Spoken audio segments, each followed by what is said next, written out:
This is a video from eSkills Zone. For more videos, notes, and certificates, please visit www.eskillszone.com.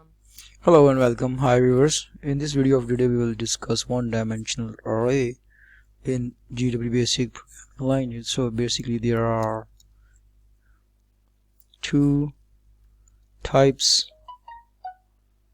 of arrays which are as follows.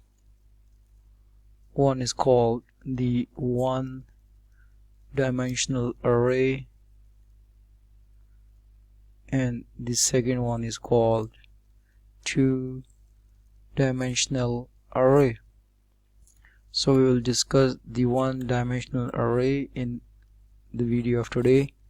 So let's start.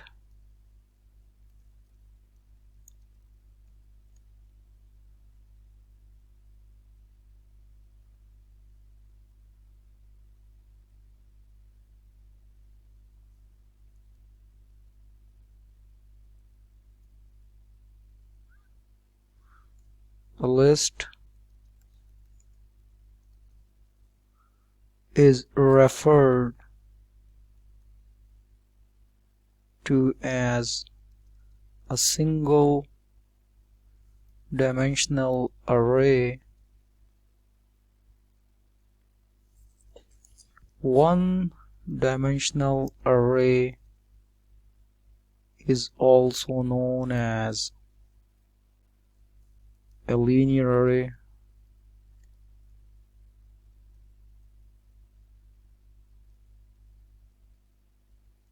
or vector array. It is also called 1D array. In single dimension array we store data in a row or in column like lists. The syntax is, dear viewers,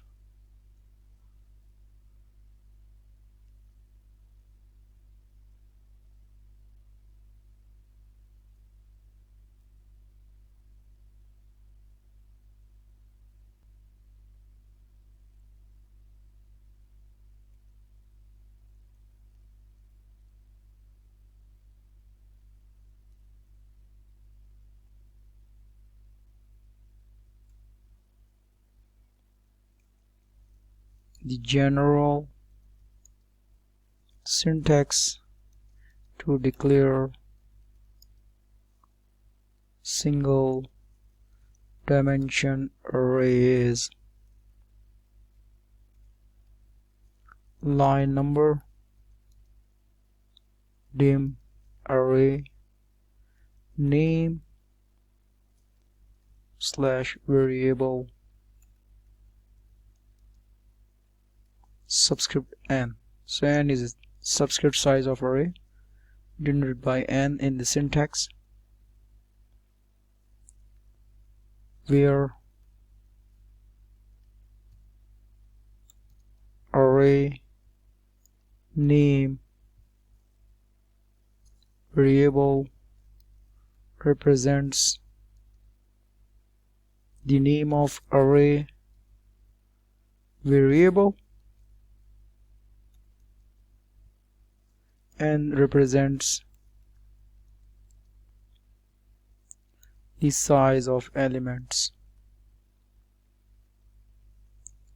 Now we'll discuss the example of the program.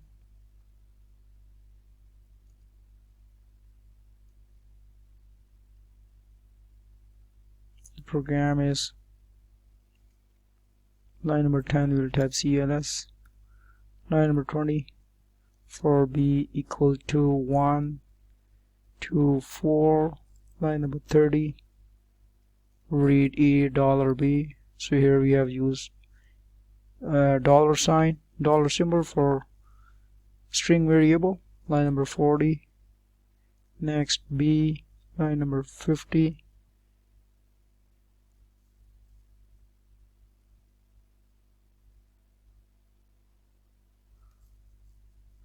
Okay, at line number 20 we will use dim statement. Dim $4 subscript 4 elements. Line number 60.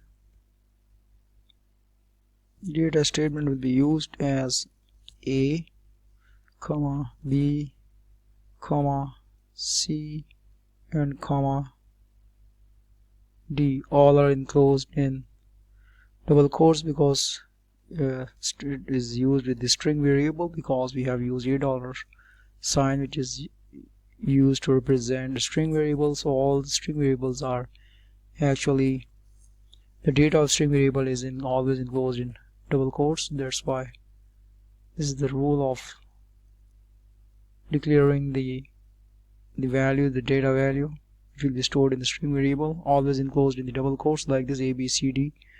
Number 70 we will use again a counter loop for C is equal to 1 to 4 again. Line number 80, print $C. Line number 90, next C. Line number 100, E and D end is closing of program. Now I'm gonna execute this program. Let's switch to the IDE of GW Basic. Type the program. First line number 10 we will type CLS. Line number 20, dim statement is used as $4 subscript 4 for 4 elements. Number 30, read for B equal to 1 to 4. Number 40, read $B.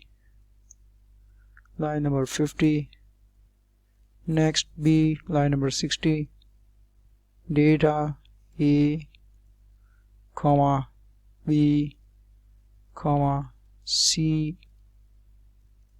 comma D. Line number 70, for C equal to 1 to 4. Now we want to show the output. Line number 80, print $C. C contains, so the loop will be executed 4 times.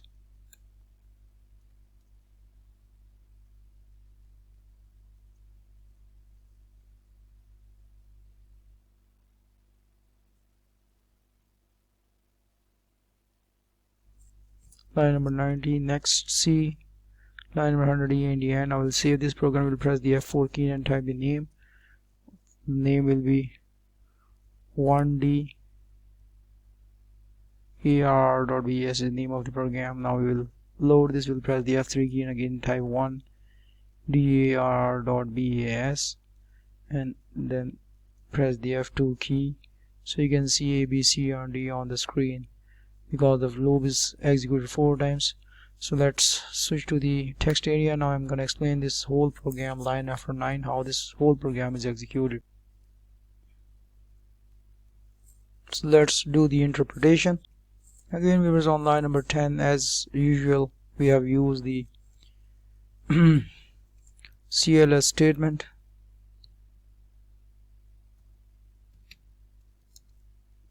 Line number 10, CLS statement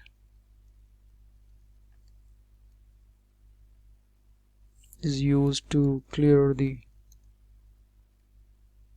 contents of the screen. On line number 20, dim statement is used with array variable named $, subscript 4,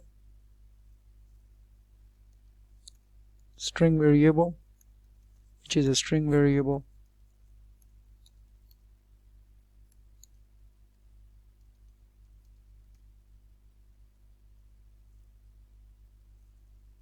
Line number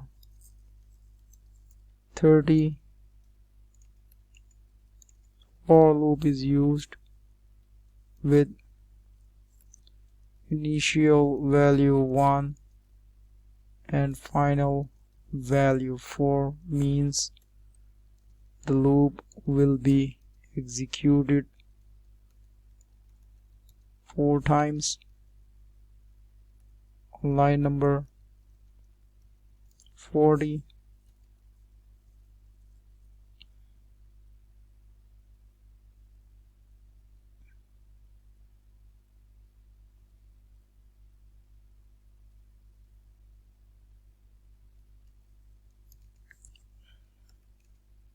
read statement is used, which will find data statement and then store 4 strings in the variable named a. Dollar symbol is used to represent the string variable, and all the string values, string characters are enclosed in double quotes. It's a rule of writing and using string variables. On line number 50, next B is used to terminate the loop execution. Line number 60, viewers, data statement is used where ABCD with ABCD. Data statement is used with string A, B, C, and D.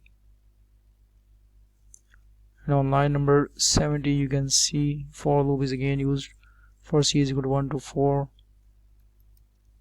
Line number 70, for loop is used again, which will be executed 4 times, and during this session line number 80,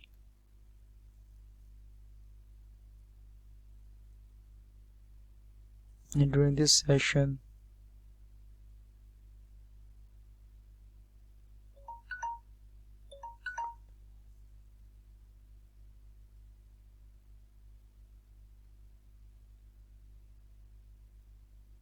on line number 70,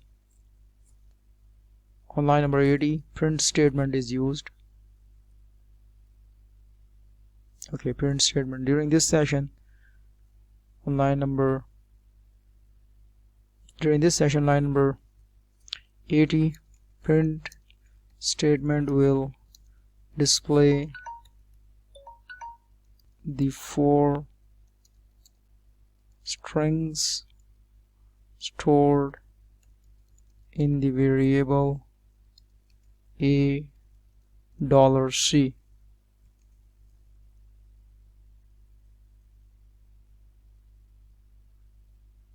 right? And on line number 90, next is used to line number 90, next C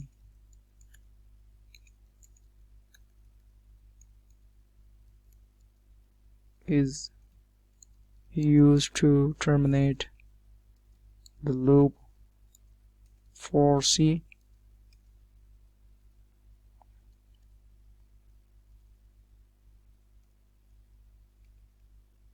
On line number 100, end statement is used to represent the closing ending of the program. So that's all, dear viewers. I have explained the whole program line by line, how all the statement will be executed sequence wise. That's all, and thanks for watching my video. Thank